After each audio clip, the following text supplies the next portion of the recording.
Horror Secrets That Disneyland Doesn't Want You to Know Part 2. Disneyland, often dubbed as the happiest place on Earth, actually hides many more terrifying stories than you might think. In the previous video, I introduced quite a few creepypastas that left you feeling deceived, but in today's video, I assure you that the stories you're about to hear have all truly happened at Disneyland, some even appearing in newspapers and being recounted in the most specific and understandable way possible. No exaggeration, I promise. So, please stay tuned until the end of today's video to see if you truly understand Disneyland as you think you do. Before we proceed any further, I kindly ask for a moment of your time to show your support for MG Horror Studio by liking and sharing the video. Your actions will greatly assist in expanding the video's reach to a wider audience. If you haven't already subscribed, would truly appreciate it if you could do so to show your support for me. Now, let's embark on this journey together and discover what awaits us.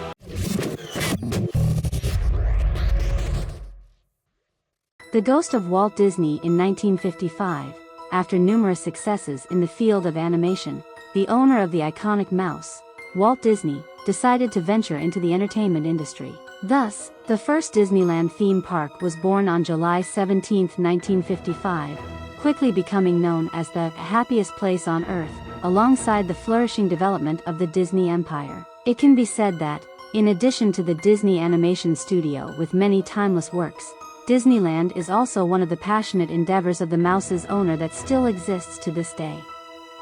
And you know, because it's a theme park built for children and because of children, it's no wonder that the rule, no smoking, appears on Disneyland's regulations. This rule applies throughout the park, and if any guest violates it, they will be reminded, even asked to leave Disneyland to maintain a healthy atmosphere there. Of course, you can still smoke in designated smoking areas, but they are located outside the park and within the Walt Disney World Resort area, far away from the amusement park area, so you typically won't smell cigarette smoke at Disneyland. However, in 1966 to 1967, many Disneyland employees reported to management that they often smelled cigarette smoke within Disneyland. At this point, you might think it's a very normal occurrence, because it's not uncommon for some guests to crave a smoke and seek out a place to do so. Therefore, initially, Disneyland management also had similar thoughts. But after many investigations, they still couldn't find the owner of the cigarette smoke. Instead, they realized that the smell of cigarette smoke often appeared backstage, where only internal employees frequented. Coincidentally, it was also the place where Walt Disney himself used to sneak in to smoke when he was alive. Darold Wagner, a former Disneyland actor, recounted that security staff tried to hide in a corner to catch the smoker but never succeeded. The staff member said he had never seen anyone there, not even cigarette butts, but the smell of cigarette smoke was always lingering as if freshly lit. No one knows the exact answer, but many have quietly acknowledged that the owner of that cigarette smoke smell is the ghost of Walt Disney himself. Both tourists and employees have claimed to have seen Walt Disney's ghost wandering alone in the park at night. The stories of ghosts appearing at Disneyland have successfully attracted paranormal investigators to explore, and one of them even admitted to having seen a man who looked exactly like Walt waving at them outside the Fantasyland castle for about 20 seconds before disappearing into thin air. Another psychic, Anna Bees, admitted to having the ability to connect and see spirits since she was a child. Upon her visits to Disneyland, Anna expressed that she had seen Walt appear at least once. He would stand by the window with a candle in the apartment where he used to live, but more often, she would see him leaning against a lamppost near the Great Moments with Mr. Lincoln stage with a cigarette in hand. Coincidentally, those who knew Walt Disney personally have said that he was a heavy smoker who always had a cigarette in hand, which somewhat reinforces the story of his presence at Disneyland. The horrific accident on the Matterhorn bobsled's roller coaster. If you recall from the previous video, I mentioned the accident involving employee Deborah at the America Sings area on July 8, 1974. However, that wasn't the only fatal accident to ever occur at Disneyland. The Matterhorn bobsleds is a pair of steel roller coasters intertwined to resemble the Matterhorn mountain in the Alps between Switzerland and Italy at Disneyland. Inspired by the snowy mountain, the Matterhorn bobsleds are also known as snow slide coasters, and have become a must-visit area when stepping into Disneyland. But it's not for nothing that the roller coaster is called an exhilarating ride with a series of strict warnings and regulations for visitors, even though it's located in the happiest place on Earth. Since its opening in 1959, there have been 2 tragic accidents on the Matterhorn bobsled's roller coaster, and unfortunately, the victims did not survive. The first accident occurred in May 1964, during the summer when Disneyland was packed with children and teenagers. Mark Lynn Maples visited Disneyland with his high school friends from Stanford University on their high school graduation night to have a memorable experience in their school days. Of course, Mark wasn't alone on this fateful journey. He was accompanied by his cute girlfriend, enough to make him proud and do anything adventurous for her on that unforgettable day. At first, everything was normal. Mark and his friends had an extremely exciting experience at Disneyland until they arrived at the Matterhorn bobsleds. Mark lined up, boarded the ride, and was reminded by the staff to fasten his seatbelt like other passengers. And when everything was set, the ride began. As the ride ascended to the top and prepared to descend, Mark unfastened his seatbelt and stood up to prove himself as a hero to his girlfriend. Or that's what the media recounted. This reckless act led to consequences just a few seconds later. The ride plunged down, and Mark, as if inevitably, fell off the ride due to losing balance. The impact from the high fall onto the tracks caused him to suffer a fractured skull, broken rib, and internal injuries. Almost immediately, Mark was rushed to the hospital for emergency treatment, but only 3 days later, he had to bid farewell to life. Mark's departure became a legend at Disneyland not only because of its horrific nature but also because it was the first fatal accident to occur at the happiest place on Earth. 20 years after Mark's passing, another tragic story occurred at the Matterhorn bobsled's roller coaster on January 3, 1984. This time, the victim wasn't a young boy but Dolly Regine Young, a 48-year-old lady, conscious enough not to engage in any reckless actions during her adventurous journey. Many witnesses recounted that it was around 3:30 in the afternoon, and Dolly was seated in the last row of the 8-person train. As the ride started to descend, she fell out of the sled. And you remember me saying that Matterhorn bobsleds is a high-speed roller coaster, right? After falling out, Dolly was injured, but a girl sitting in the gondola boat nearby saw her attempting to crawl off the track. However, at that moment, the remaining sled was speeding at 20 miles per hour and collided with her. The impact caused the sled to jam immediately, and as for Dolly, I don't think I can describe her horrifying condition at that time. Matterhorn bobsleds were sealed off, and the police immediately arrived at the scene. Upon inspecting the seat Dolly had occupied, they said everything was still intact, but the seatbelt had been unfastened as if Dolly had loosened it when the ride began moving, or perhaps she hadn't fastened it properly before the ride even started. Disneyland opposed this conclusion and ensured that their staff had thoroughly checked before starting the ride. Obviously, Dolly's family didn't accept this explanation and filed a lawsuit against the Mouse House, claiming that the male attendant had been distracted by girls and failed to properly secure Dolly's seatbelt. The lawsuit ended with a private settlement between the Mouse House and the victim's family, but no one knows how much Disney ultimately had to pay in compensation for the accident. But that's not all. After that accident, employees responsible for Matterhorn bobsleds reported that they often heard strange noises or the sound of a woman crying at the spot where Dolly passed away on the track, called Dolly's Tip. Many believe it's Dolly's spirit that hasn't found peace, returning to haunt this place. But thankfully, since then, Disneyland has tightened safety checks and replaced seatbelts for the roller coaster. As a result, up to the current time, there haven't been any more tragic accidents reported in this area. The It's a Small World Hellish Journey, It's a Small World, located in the Fantasyland area of Disney theme park, offers visitors a whimsical boat ride through a colorful, miniature world. If you search for information or videos about It's a Small World on the internet, you'll undoubtedly be overwhelmed by its vibrant hues. However, due to its dimly lit design with narrow pathways and the only source of light coming from the dolls on the stages on both sides, it has also become one of the infamous areas rumored to be haunted at Disney. Everything started with an event that occurred in 1999. I couldn't find specific information about the date of this event, but many people say that on that day, a tour of the It's a Small World attraction was abruptly canceled for reasons unknown. All passengers aboard the ride were urgently evacuated in a state of confusion because they didn't know what had happened. They say that at that time, all the lights in It's a Small World were turned off, including the lights from the doll stages on both sides of the walkway, so everything was very dark. A Disneyland staff voice came through the internal communication system, announcing that It's a Small World was experiencing difficulties, so they had to evacuate. The voice instructed them to proceed straight ahead to the emergency exit and leave the amusement area almost immediately without further explanation.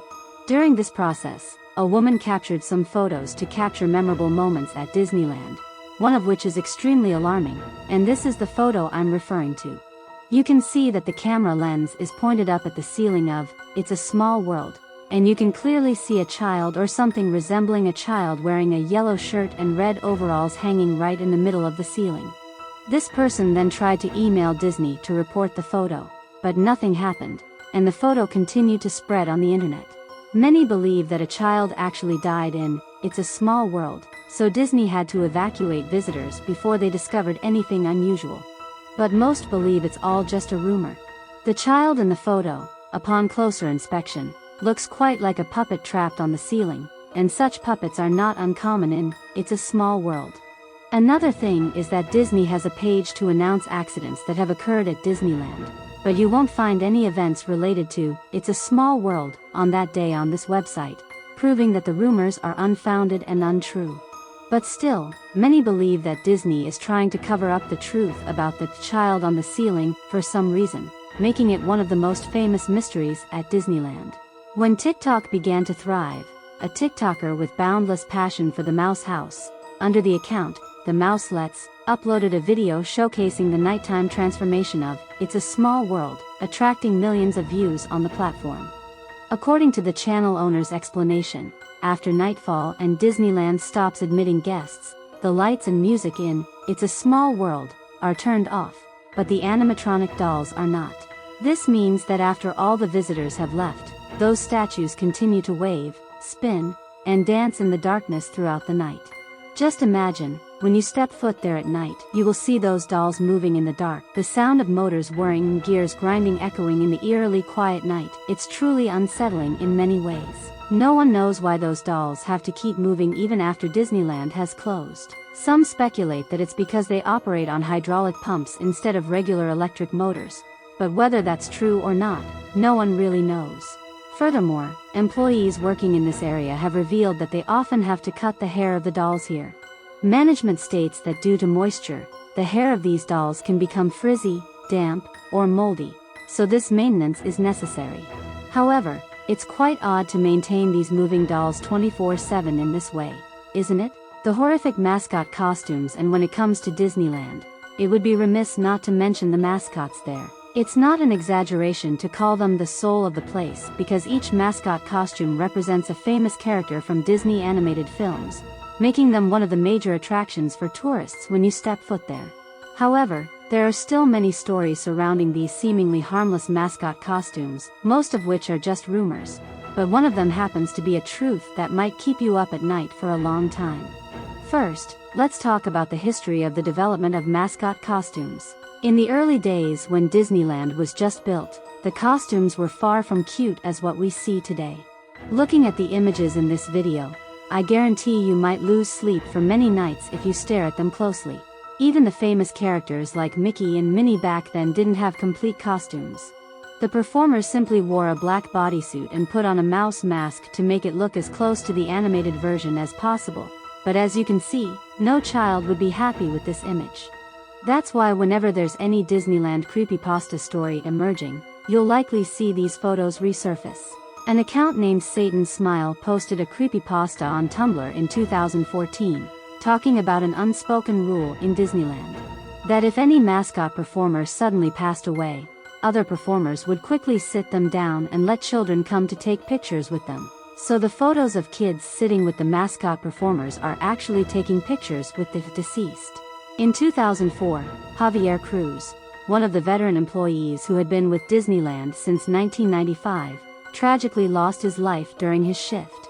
On that day, he was dressed as Pluto the dog and participated in the parade as usual, walking near the end of the procession and enjoying the cheers from the audience, just like any other Wednesday. That was until a balloon model on one of the parade floats fell down and struck him, causing Cruz to lose his life right in the adorable dog costume. However, because the incident occurred while the parade was out of the sight of the guests, hardly anyone noticed until Disneyland officially announced it in the media. Another event took place in 2014 at Disneyland Hong Kong, which was captured in numerous videos and rapidly circulated on the internet. Specifically, during that day's parade, a mascot performer suffered heat exhaustion while performing. Watching the video, you can see she struggled to maintain composure but gradually showed signs of fatigue and became unable to move. Staff quickly appeared to assist her and took her backstage to rest before things worsened. However, throughout this process, the staff members did not seem to remove the costume or head covering for the performer. This is largely related to Disneyland's rules to ensure the childhood innocence of young visitors when they come to the park. Finally, let me tell you about some unspoken rules and guidelines that Disney employees must adhere to in order to provide comfort and safety to guests when they visit.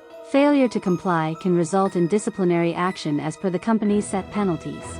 Firstly, always request to inspect the photos that passengers have taken throughout their journey.